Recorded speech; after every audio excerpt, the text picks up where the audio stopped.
Hello people. So sambar rice idea ఉంది కదా, అదే మనం మిల్లెట్స్‌తో హెల్తీగా ఎలా చేసుకోవాలో చూసేద్దాం. ఫస్ట్ కుక్కర్‌లో నెయ్యి కానీ, బటర్ కానీ వేసుకొని కొంచెం అందులో ఇప్పుడు జీరా, ఆవాలు వేసినాక అవి కొంచెం వేగిన తర్వాత ఉల్లిగడ్డ, పచ్చిమిర్చి వేసుకోవాలి. పచ్చిమిర్చి, ఉల్లిగడ్డ అనేది మంచిగా వేగాలి. ఉల్లిగడ్డ బ్రౌన్ కలర్ వస్తే ఇంకా చాలా బావుంటుందనమాట. ఇప్పుడు టమాటాలు కూడా వేసుకొని కొంచెం మెత్తగైన తర్వాత మనకి నచ్చిన వెజిటబుల్స్ మనం వేసుకోవాలి. నేను క్యారెట్, బెండకాయ, సొరకాయ ఇంకా ములక్కాడలు వేసుకున్నా. మీకు కావాలనుకుంటే మీకు నచ్చినవి వేసుకోవచ్చు. అంతే, కొంచెం హింగ్ కూడా యాడ్ చేశాను.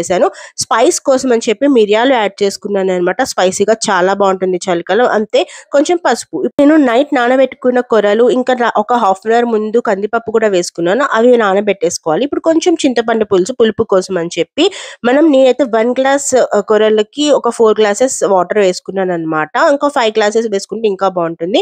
ఇప్పుడు కారం, సాంబార్ పౌడర్, ఉప్పు కూడా వేసేసుకొని మంచిగా మిక్స్ చేసి నానబెట్టుకున్న కందిపప్పు, మిల్లెట్స్ కూడా వేసేసుకొని ఒక 5-6 విజిల్స్ వచ్చేంత వరకు కుక్ చేసుకుంటే అయిపోయింది మిల్లెట్స్. ఇదైతే చాలా హెల్తీగా చాలా బావుంటుందనమాట. లాస్ట్‌కి పోపు కోసం అని చెప్పి నెయ్యిలో నేను కారం, ఎండుమిర్చి అండ్ ఇంకా గార్లిక్ కూడా వేశాను. ఇదైతే చాలా బావుంటుంది. సో మీకు ఈ రెసిపీ నచ్చినట్లయితే లైక్ చేయండి, సబ్స్క్రైబ్ చేసుకోండి.